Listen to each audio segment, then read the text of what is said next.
Eu e a Melissa Araújo e vamos de mais entrevista no jornal dessa quarta-feira. O jornal vai conversar, nós vamos conversar agora com o Guilherme Polanzinski. Ele é médico coordenador do Programa de Diagnósticos e Intervenções Precoces do Instituto de Psiquiatria do HC. Ele nos fala sobre isolamento e saúde mental de crianças e adolescentes. Boa tarde, doutor Guilherme. Seja bem-vindo ao Jornal da Rede Alesp. Como vai? Muito obrigado pelo convite, pela oportunidade. Doutor, você realizou uma pesquisa na internet com entrevistados entre 5 e 17 anos para entender como a pandemia atingiu essa faixa etária. Qual a idade teve o psicológico mais atingido com o impacto do isolamento?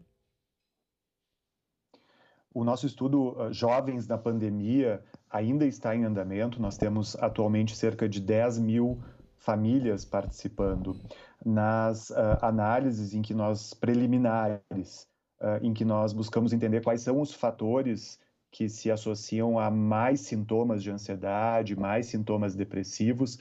A idade não foi um fator que fez uma diferença grande. Então, nessa amostra, a pandemia parece estar afetando todos, crianças, adolescentes, de uma forma similar. É claro que existe uma grande variabilidade, não só em função da idade, mas em função da presença de estresse nos pais, do nível socioeconômico. Aqueles em menores níveis socioeconômico sofrem mais, têm taxas até 2 vezes maior do que aqueles em maior nível socioeconômico. O sentimento de solidão é outro dos fatores que aumentam a chance de uma criança adolescente apresentar níveis maiores, aumentados de ansiedade e depressão nesse momento. Doutor, quais foram os sintomas que o senhor que foi observado na pesquisa aí com esses pacientes, com essas crianças afetadas pela pandemia, de algum modo? Esses não são pacientes, é importante entender, isso é uma amostra da população. Através da internet, as pessoas ainda têm a possibilidade de participar através do site www.jovensnapandemia.com.br. Nós avaliamos principalmente sintomas de ansiedade e depressivos, e que são realmente as manifestações mais frequentes que as crianças têm apresentado nesse momento. Então, medo, tristeza, sentimento de solidão, sem ânimo, sem vontade de fazer as coisas, e também muitas crianças com irritabilidade, sentindo mais frequente raiva, sem paciência, conflitos em casa. Esses são os fatores, são as manifestações mais comuns nesse estudo, e é também o que nós observamos na clínica. Doutor, como que os pais podem, de algum modo, amenizar esse impacto do isolamento nas crianças e evitar que isso se torne um transtorno? Um dos aspectos importantes são as próprias emoções, comportamentos dos pais. Então, é importante que eles tenham ideia do que eles estão sentindo, do que eles estão pensando, como eles estão se comportando e o quanto isso está se refletindo para os filhos. Comumente, os pais estão ansiosos, irritados e transmitem isso para os filhos nas diversas interações. É importante que as crianças tenham uma rotina de sono, de alimentação, atividade física, estudo. Isso se perdeu largamente nesse momento, então nós vemos muitas crianças dormindo muito tarde, usando eletrônicos de uma forma ininterrupta, muitas vezes até o horário de dormir. Algumas crianças relutando muito para a atividade escolar ou mesmo não realizando atividades escolares. As rotinas são muito importantes para as crianças, então é importante mantê-las.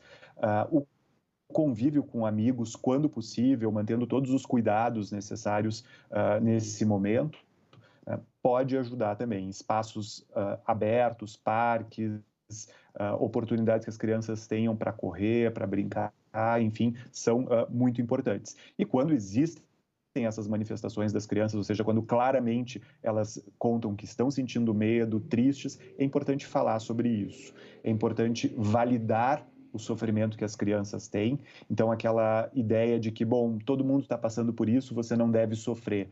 Isso não ajuda quem está sofrendo. Então, é importante validar, dizer, bom, realmente você tem razão por estar sofrendo, é uma situação difícil, todos nós estamos sofrendo, vamos conversar sobre isso, entender os sentimentos, e aí, conforme a situação, existem estratégias mais ou menos específicas e que, dependendo da intensidade, aí é necessário um profissional que oriente nesse sentido.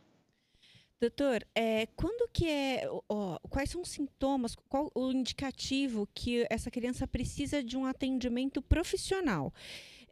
E aí eu queria também perguntar também se esse atendimento profissional inclui medicamentos ou se é uma terapia mesmo. Sintomas, comportamentos que se desviam muito do habitual daquela criança. Comportamentos que claramente mostram que ela está sofrendo, que existe um prejuízo na vida dela, então, eventualmente, o relacionamento com a família, o relacionamento com os amigos é cortado, a criança não brinca ou brinca, se diverte muito pouco, há prejuízos na escola, né, comportamentos que eventualmente podem chamar muito atenção, muita agressividade, muita tristeza, pensamentos repetitivos sobre morte. Então, esses são alguns, não são todos, são alguns dos indicativos de que realmente existe uma condição mais importante, eventualmente mais séria, e que é fundamental que um profissional avalie. A avaliação precoce dos problemas pode evitar que eles se desenvolvam, evoluam e que, eventualmente, a gente tenha um transtorno mental que gere prejuízos que vão se acumulando ao longo do tempo. Doutor, O tratamento, o que pode ser feito, depende da situação e depende da intensidade. Algumas situações a medicação é importante, outras situações a medicação não é necessária. Doutor, para encerrar a nossa conversa, aqui o prefeito Bruno Covas anunciou a volta às aulas para o ensino médio a partir do dia 3 de novembro.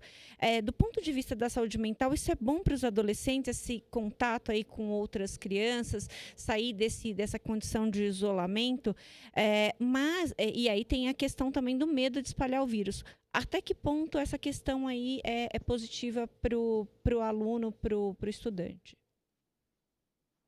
Então, do ponto de vista da saúde mental dos adolescentes, é importante, sim, o convívio com amigos que possam estar na escola, aprender, enfim. Do ponto de vista de saúde mental, é claro que essa situação precisa ser vista numa perspectiva mais ampla de saúde pública.